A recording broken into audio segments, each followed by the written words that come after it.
When the time comes to sow seed or plant vegetables, the first thing to do is to level the ground, which was purposely left rough after being dug or trenched. There's nothing so good as a wooden rake for leveling.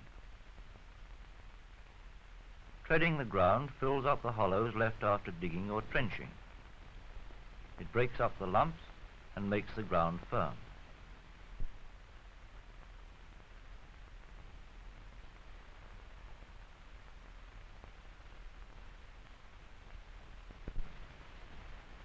Next, the soil is reduced to a powdery state with an iron rake, what the gardener calls a fine tilth.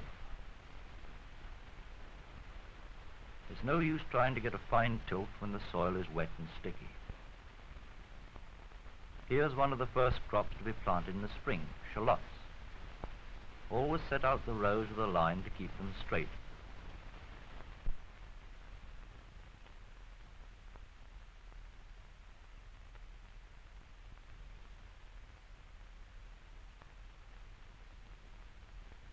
Shallots are an excellent substitute for onions, and they're easy to grow. They do well on newly broken ground where onions may be a bit risky. The shallot bulbs are pressed in 6 inches apart. The tops are left sticking out. Where more than one row is planted, the rows are spaced 12 inches apart. Now for some hints about seeds. The first to be sown are usually parsnips. As usual, the rows are set out with the garden line. Shallow furrows, or drills as the gardener calls them, are made with a draw hoe. They're 1 inch deep and 15 inches apart. The hoe is used with short, sharp strokes that throw the soil clear. The line is steadied by the foot so that it's not moved by the hoe. Parsnip seeds are light and likely to blow about unless you sow them on a still day. 4 or 5 seeds are put in a group every 9 inches along the drill. When the seedlings appear, leave the strongest in each group and pull out the others. Fill in the drill and at the same time lightly press the soil over the seed with your feet.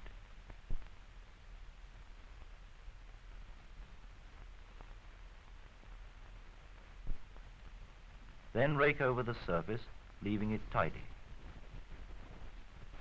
Where stones are a nuisance, it makes things easier if the parsnips are sown in holes filled in with sifted soil. The holes are made 9 inches apart and 18 inches deep with an iron bar. No guessing distances. The measuring rod is better than the eye.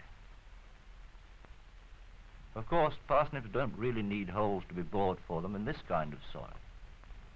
But if you're trying for the prize at the local show, boring is worth the trouble, whatever the soil's like. Each hole is filled up with sifted soil to within 1 inch of the top.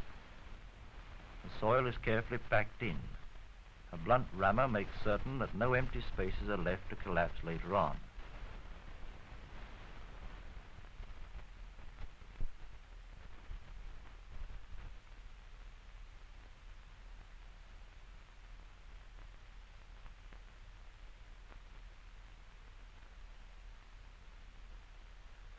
Four or 5 seeds are sown in each hole on top of the sifted soil.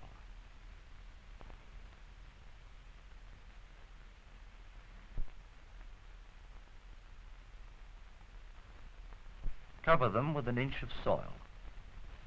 When the seedlings come up, thin out the weaklings, leaving the strongest one in each hole. Everybody wants onions. They can be stored well for months if they're of the right variety and grown properly. They should be sown in drills 3/4 of an inch deep and 1 foot apart on ground that was deeply worked and generously manured. Sow the seed evenly and thinly. Thick sowing is wasteful, and seedlings that come up crowded aren't easy to thin. The soil is scuffled into the drills and made firm over the seed. Finish off with a rake to level the surface. Now for a different sort of crop, peas.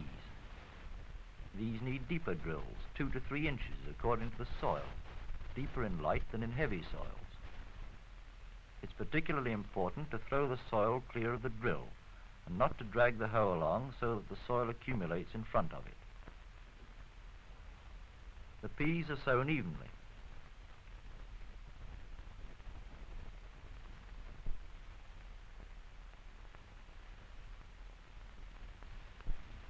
The soil is scuffled into the drills to cover the seed.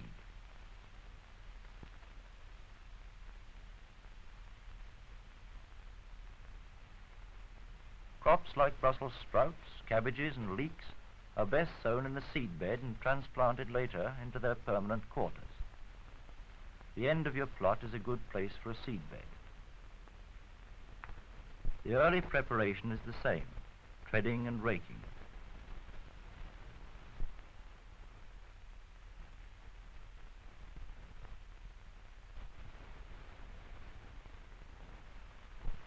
To make the short drills on a seed bed, a stick or a rake handle is pressed into the soil. Alternatively, a stick can be drawn along a straight edge. The drills are 3/4 of an inch deep and 6 inches apart.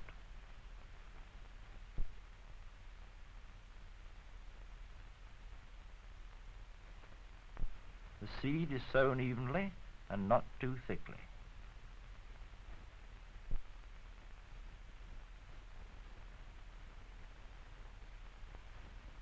The soil is now lightly firmed over the seed with the rake.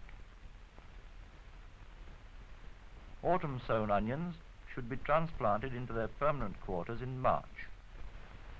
Use a fork to lift the seedlings so as to damage the roots as little as possible. The seedlings are planted out 6 inches apart with at least 12 inches between the rows.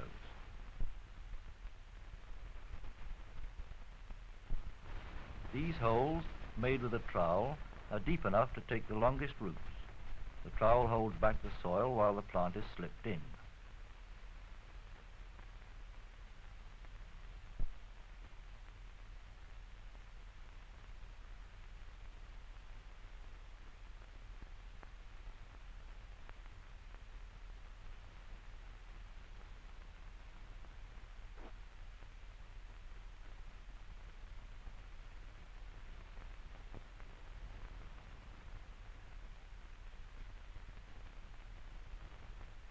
Now for potatoes.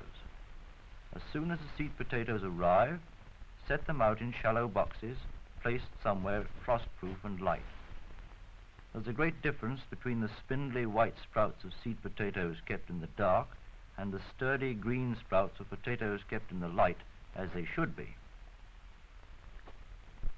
2 good sprouts on each potato are ample. If there are more than 2, remove the extra ones. Otherwise, the crop may contain many potatoes too small for the table.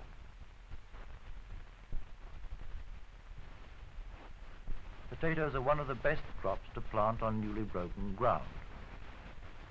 Using a draw hoe, make drills 6 inches deep and 2 feet apart.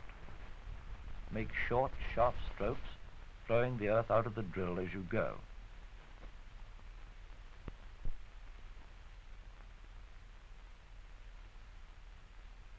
Early potatoes are spaced a foot apart.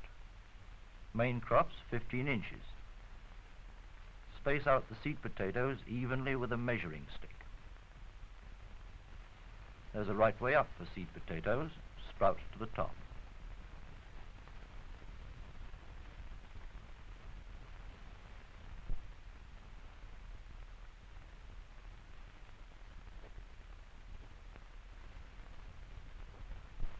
Big seed potatoes can be made to go further by cutting them into pieces, but each piece must have at least 1 good sprout.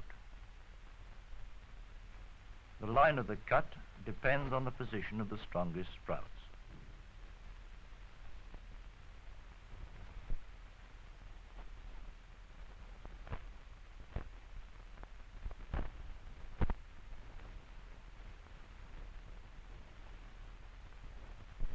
Cut potatoes, like whole ones, are put in with their sprouts on top.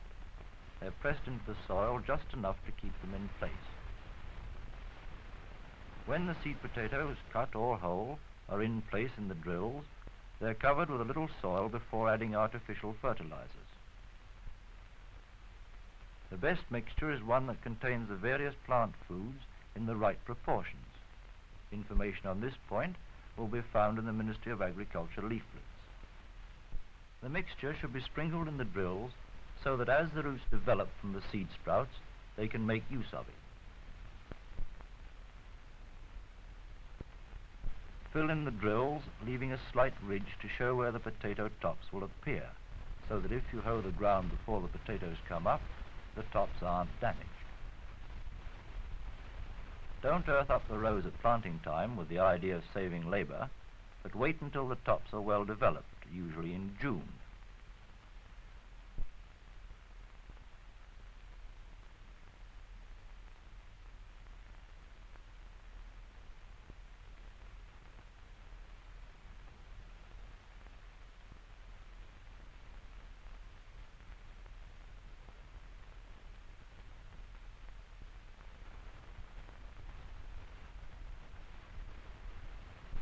To finish the planting, the soil between the rows is loosened with a fork. If the soil is left trodden down, the conditions aren't so good for the plant, and it makes the work more difficult when the time comes for earthing up. Only a few examples of sowing and planting have been dealt with, but similar methods are used for other vegetables.